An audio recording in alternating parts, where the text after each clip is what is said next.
arribar a deduir que l'aigua era d'aquestes urbanitzacions no acabades, mal girbades, etc. Bé, va caldre una mobilització sindical per resoldre el tema, però aquestes situacions, evidentment, que no s'haurien de produir.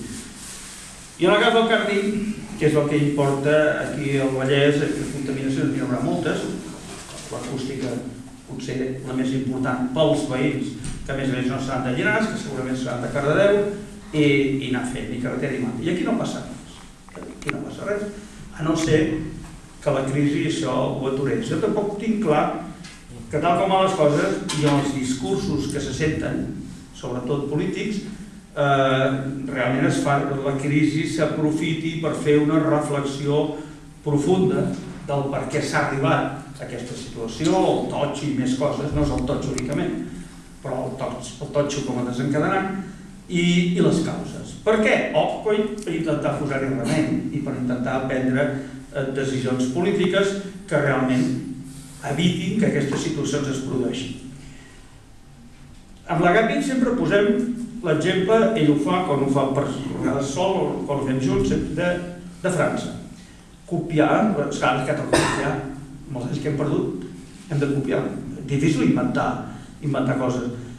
França, per què? Home, perquè és un país amb unes característiques més semblants a nosaltres. Copiar, evidentment, per acabar amb l'especulació del sol. Com que ells ho han aconseguit amb una fórmula, diguem-ne, fàcil, barata amb diner públic, sempre s'ha de mirar això també, i amb diner privat, doncs, per què no agafar el model francès? Perquè Holanda també ho han resolt això.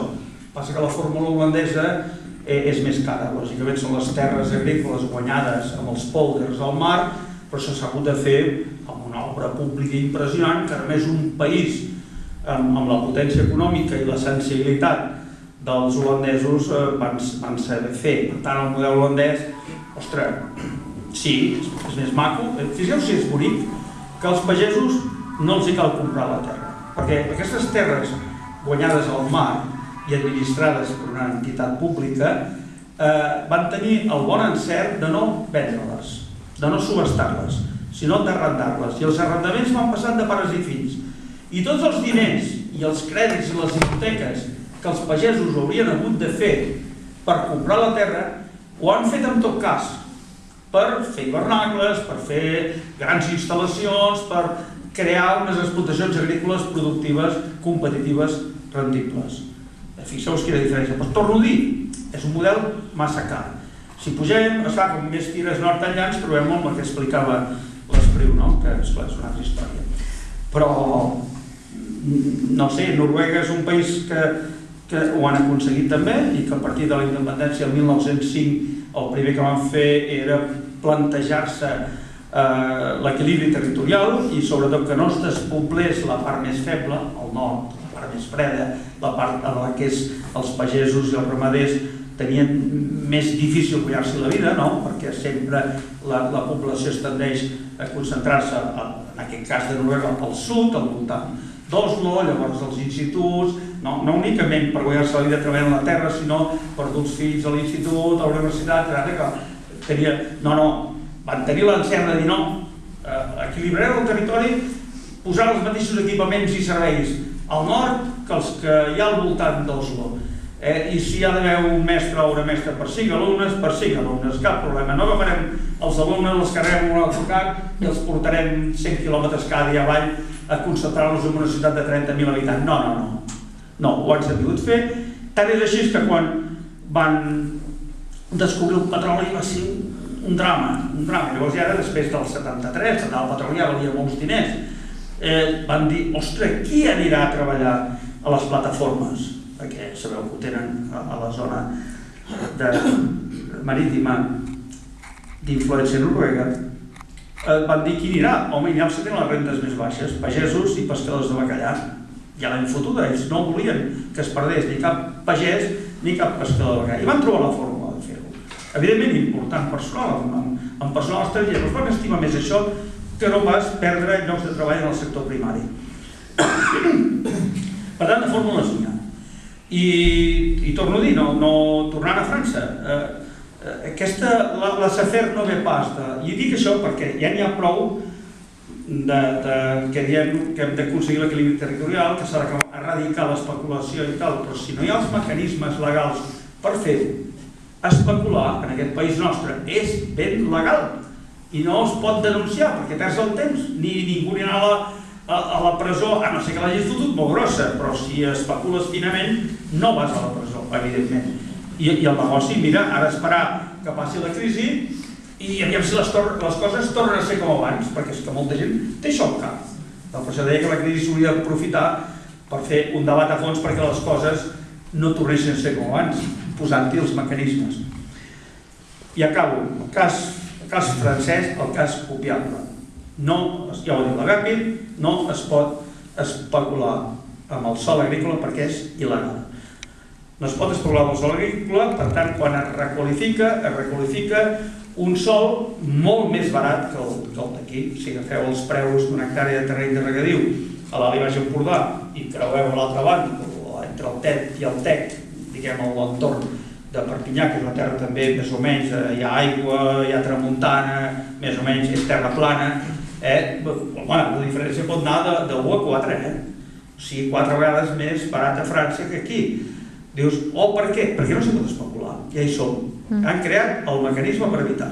I quan a vegades ho expliquem i algú diu, home, sí, però això són coses de la Revolució Francesa. No és veritat, no són de la Revolució Francesa, són del 1962 que es devia començar a aplicar aquesta llei, que es va pactar entre el ministre d'Agricultura Edgar Pisani, que per cert l'Agapi, com va anar a França una vegada, no fa tants anys, va trobar encara un llibre acabat d'editar, escrit per aquest personatge, un intel·lectual, un home que ha escrit molts llibres, que escriu articles als diaris, encara és viu amb 96 o 97 anys, i aquest personatge va ser l'interlocutor dels pagesos per negociar una política agrària d'estructures, de modernització, que contemplava el Banc de Terres, la SAFER.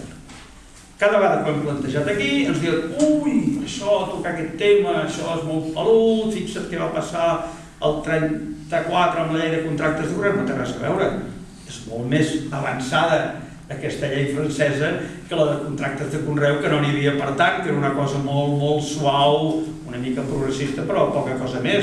El que sí és revolucionari és el que van pactar els pagesos, el Ministre d'Agricultura, i després, lògicament, va passar pel Congrés, pel seu Parlament, i que va comptar amb la benedicció del president, el general de Gaulle, que no era pas precisament un home d'esquerres, de militars d'esquerres, no sé si n'existeixen, però de Gaulle no ho era. Ara era un home en sentit d'estat, i quan el ministre Pisani li va explicar que aquestes mesures foren bones per la pagesia, pel territori i pel conjunt de la ciutadania francesa que en sortiria beneficiada, l'Agapi va llegir aquest llibre, que jo no l'he llegit, perquè és en francès i em costa, doncs li va dir al ministre en una entrevista que eren ells dos sols. Després d'haver-se l'escoltat va dir endavant. I que el general de Gaulle digués endavant, volia dir endavant. Això vol dir actuar en sentit d'estat, vol dir pensar en l'interès general i no pas en els interessos de 4 especuladors. Gràcies. Per cert, has esmentat el camp de golf d'allà al costat, que també havíem anat, a Sant Vicent. Bé, ja ha fet fallida, esclar, perquè el negoci, ells com van veure que anàvem mal dades, van separar la urbanització, ja ho explicava aquí, sempre una cosa va associada a l'altra. La urbanització la van separar, muntar una empresa, i l'altra el camp de golf. I ara, de moment, com que encara deuen comptar vendre aquells xalets a €1.000.000 cada xalet, doncs ho han separat i en canvi han deixat que caigués, que fes fallida el camp de golf. Coses de la vida. Gràcies.